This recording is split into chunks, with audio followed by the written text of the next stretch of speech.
What's up, guys, and welcome back to the channel. In today's video, I'm going to be going over some major stock portfolio updates I've made in the last month. And I know I haven't been uploading a lot recently. There is a reason. So about 3 weeks ago, I applied for a promotion at my job, and I prepared for 2 weeks for the interview. I did my interview, and I ended up getting the job. So I was focused on that instead of making videos, and it ended up paying off.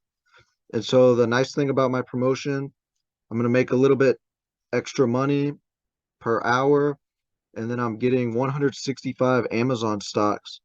So 50% next year, 50% the year after. So that's really cool. Like normally I don't own stocks that don't pay dividends, but in this case I'll take it. And so my wife and I also just bought a house.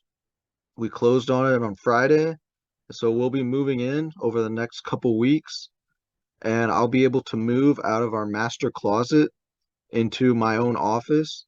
So I'll be updating my content, providing better quality and hopefully more frequency with the new house, the new office, and the new job.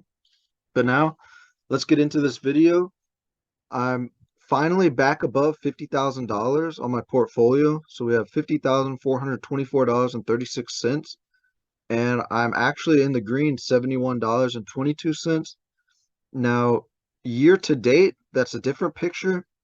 I'm down $829.91. However, the earned dividends are pretty nice at $508.92. So now, what has been my major update with my portfolio? I ended up selling a stock, and this is a stock that everybody is telling you to buy, but I decided to sell it. So I will show you guys.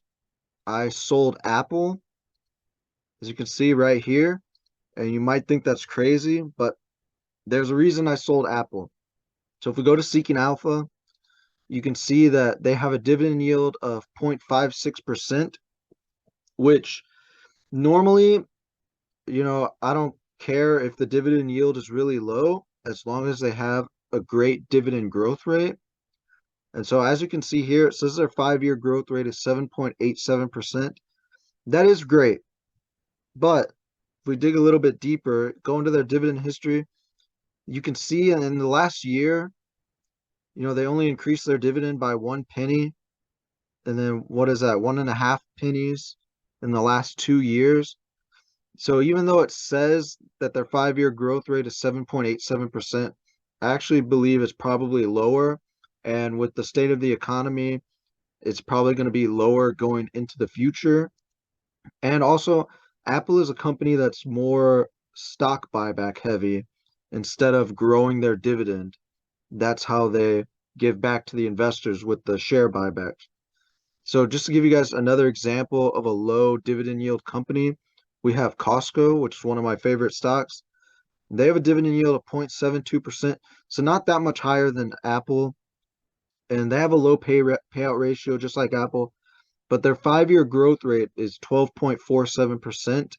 And even this last dividend increase, they increased it by 12% or over that. And in fact, we go to Costco's history, you can see they went from 0.79 to 90, 0.7 to 0.79, and then 0.65 to 0.7. So these are larger increases in their dividend. But I sold Apple. I didn't buy Costco stock. I've actually been focusing on Broadcom, ticker symbol AVGO. So just right there, this is a solid company. I've made a video about them before, but their dividend yield is 2.87%, which I want to say is about 5.5 times greater than Apple's. Then they have a healthy payout ratio under 45%, and their 5-year growth rate is 25.72%. Now, are they going to be able to keep up with that? I don't know. That's up to the executive board, up to management. But even if this gets cut in half, that's still an incredible dividend growth rate with a solid starting yield of 2.87%. So as you can see, I sold 6.06 shares of Apple for $897.71. And then I ended up buying Lowe's, Dollar General, Medtronic, Waste Management, Broadcom, and then Abbott Labs. And each one of these stocks all have a higher dividend yield and, more importantly, higher dividend growth than Apple. But my main purchase after selling Apple was Broadcom, and I wanted to get Broadcom up to at least owning one share. So I know I put money in here and brought Broadcom, and then I put an extra $50 to get the final 7.9% of a share so I could have Broadcom. And I know in my last video, I did say that I was going to go 100% on SCHD, but I decided to go with Broadcom just to get that one share. I have it now, but now I am 100% focused on SCHD. And let's see. So right here, starting March 13th, put $146.16 into SCHD for 2.06 shares. And then it looks like I had some dividends of Kellogg's, Realty Income, Stag, and Duke. And those dividends bought some more SCHD. Then I put in my regular weekly $125 to buy some more SCHD. Looks like 1.89 shares. And then some extra money put in for SCHD, 0.78 shares. And then I had a really awesome end of the month of dividends for March. So that's $25.01 from BST, $4.83 from Broadcom, $22.82 from DLR. That's my first dividend from DLR since I bought it. And then PepsiCo, $8.06. So that was a nice dividend increase there. And then if we go to my portfolio, I could show you my income. I have it targeted at 5%, but it's overweight. And that is just JEPI and BST. Then if we go over to SCHD, of course, all I have is SCHD. And I have a total of 95.91 shares, so we're almost at 100.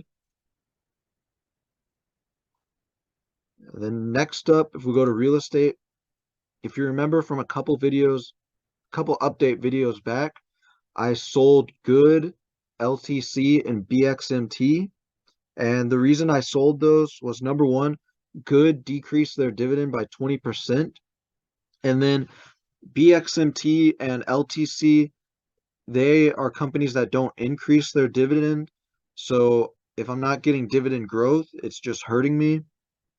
And so that's why I bought AMT and DLR, and I increased the weighting of Realty, Stag, and FRT. And so now my entire REIT portfolio grows their dividend every single year. And I'm just waiting on this quarter two to receive my first AMT dividend. Then if we go to my individual stocks, they're also overweighted. But as you can see, I have AbbVie, Southern Company, Microsoft, Texas Instruments, Costco, Pfizer, Pepsi, Merck, Duke, American Waterworks, General Mills, Home Depot, Altria Group, Procter & Gamble, IBM, ADP, Kellogg's, Verizon, Hormel, Johnson & Johnson, Clorox, Broadcom, Colgate, Lowe's, Waste Management, which is another stock I added to my portfolio with Broadcom. Then I have Abbott Labs, Dollar General, and Medtronic. And I want to say I haven't received any dividends from Medtronic, Dollar General, Abbott, or Lowe's. So I'm looking forward to those dividends in the second quarter of this year.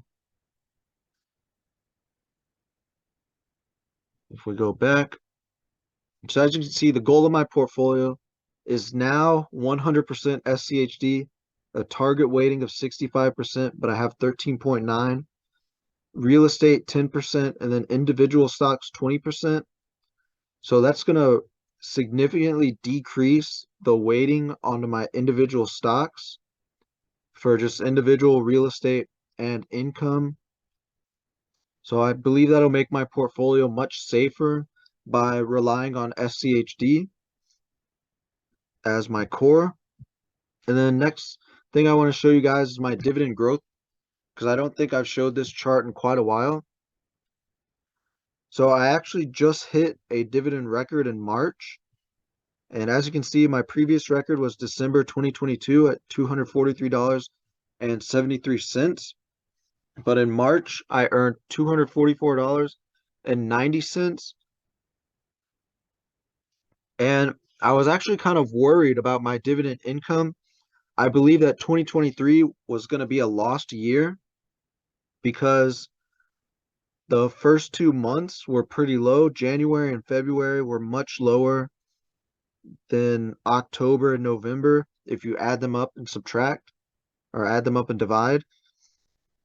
And I was afraid that I wasn't going to hit the $2,344.41 that I made in 2022. I believe that 2023 would have been lower. And the reason I believe 2023's total dividend income would have been lower is because in the past I sold QYLD, RYLD, NUC, and then which paid me high dividends. And then, like I said, I sold good LTC and then BXMT, which also provided me with high dividend income. However, right here, this number, the 190.31, this is taking the first 3 months of the quarter and dividing them. So as you can see, I averaged the $190.31 for the first 3 months of the year. And last year, my average for the total 12 months was $195.37. So now I believe, after seeing this first quarter, I believe I'll be able to pass my dividend income for 2022. And so this won't be a lost year. And this year actually sets me up for better growth into the future. And I don't have track your dividends, but I want to say getting rid of good LTC and BXMT and adding AMT and DLR increased my average yearly dividend growth from 8% to 9.4%. So that's going to help in the long run. And as I mentioned before, I haven't received a dividend from AMT, Medtronic, Dollar General, and those other stocks. So once I receive those dividends, my average dividend income is going to increase for 2023.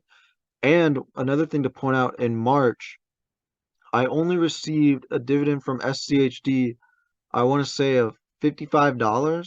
Yeah, $55.62. The first dividend of the year from SCHD is usually pretty small, whereas in December, I received, I want to say $56. Yeah, I received $56.49 from SCHD in December.